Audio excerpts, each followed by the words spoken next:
Скопје дочека накитена илка на плоштадот Македонија. Имено после многобројните коментари за новогодишниот амбиент во главниот град.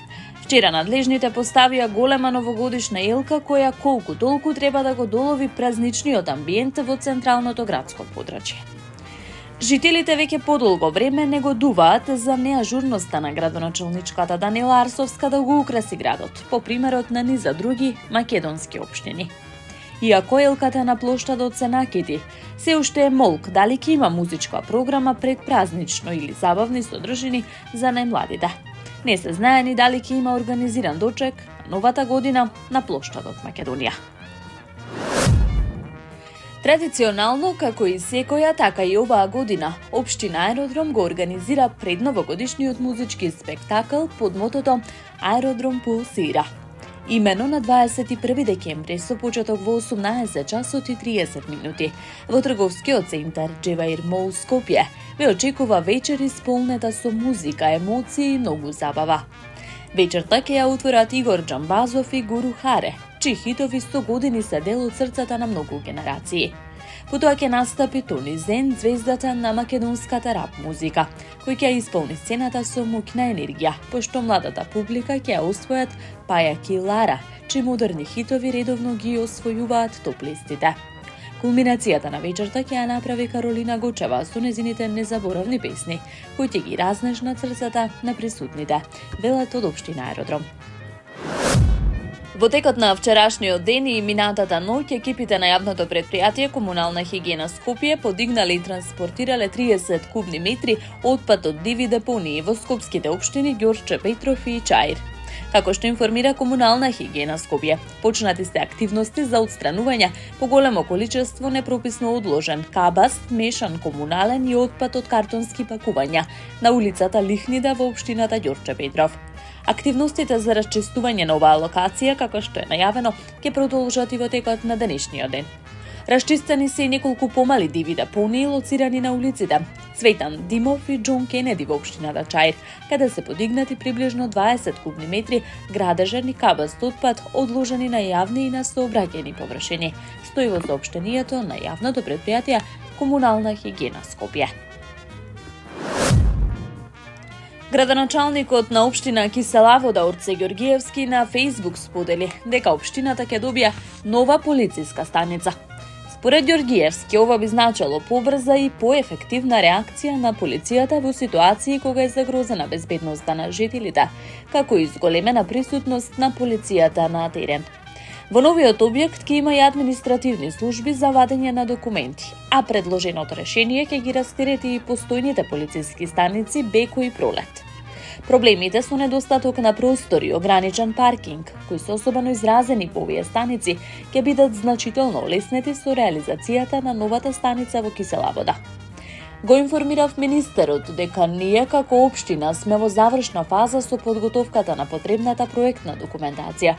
Заеднички ги дискутиравме оперативните и техничките детали, како и следните чекори за реализацијата.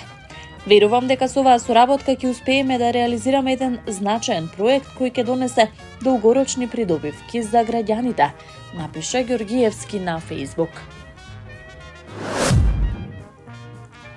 Општина Илинден ја спроведе големата акција за пошумување во рамки на проектот Зелена општина Илинден. Имено оваа акција за пошумување се реализира во изминатиот период на повеќе локации, а денес масовно се пошумуваше на Ајбатовски рид, делот кој беше опфатен со големите пожари и беше уништена шума во површина од 30 хектари. Во оваа денешна акција за збогатување и обновување на шумскиот фонд засадени се 1100 садници од видот багрем и чемпрес, а учествуваа голем број граѓани, ученици, јавни предпријатија, општинската администрација.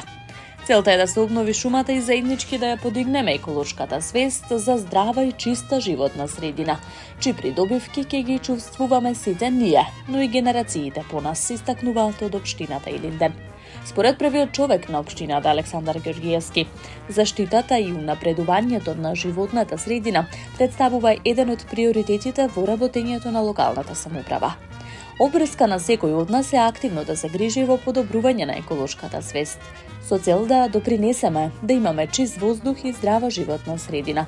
Така што во таа насока ваквите еколошки акции ќе продолжат и во иднината да се реализираат, подвлече Ѓоргиевски. Винскиот салон Винодонија 2024, кој ќе се одржи денеска и утре во Скопје, и оваа година нуди извонредна можност за сите љубители на виното да учествуваат во едукативни активности што ќе го збогатат нивното знаење и љубов кон виното. Салонот ќе се одржи во хотел Мериот во Скопје, а ќе биде отворен за посетители денес и утре од 15 до 21 часот. Со повеќе од 70 вински брендови кои ќе изложат над 500 вински етикети. Винодонија 2024 ветува незаборавно винско патување. Посетителите ќе имаат можност да ги вкусат најдобрите вина од Македонија и странство, додека 15 гастроизложувачи ќе ги надополнат елегантните вински моменти со ексклузивни деликатеси. Посетителите денеска на првиот ден од манифестацијата, како што најавуваат организаторите, ќе имаат можност да се запознаат со магичниот свет на пенливите вина преку работилницата во светот на меурчињата. Оваа традиционална едукативна сесија, водена од сомелиерот Александар Вучковски, ќе ги води учесниците низ историјата, производството и разновидноста на пенливите вина, со дегустација на неколку одлични примероци. Програмата утре продолжува со уникатно бесплатно едукативно предавање «Вино и срце», каде доктор Емилија Лазарова од Универзитетската клиника за кардиологија ќе зборува за врската меѓу умереното конзумирање на виното и здравието на кардиоваскуларниот систем. Винодонија 2024 нуди единствена можност за винските љубители да уживаат во едукативни и интерактивни сесии, кои не само што ќе го збогатат нивното знаење, туку и ќе го направат нивното винско искуство незаборавно.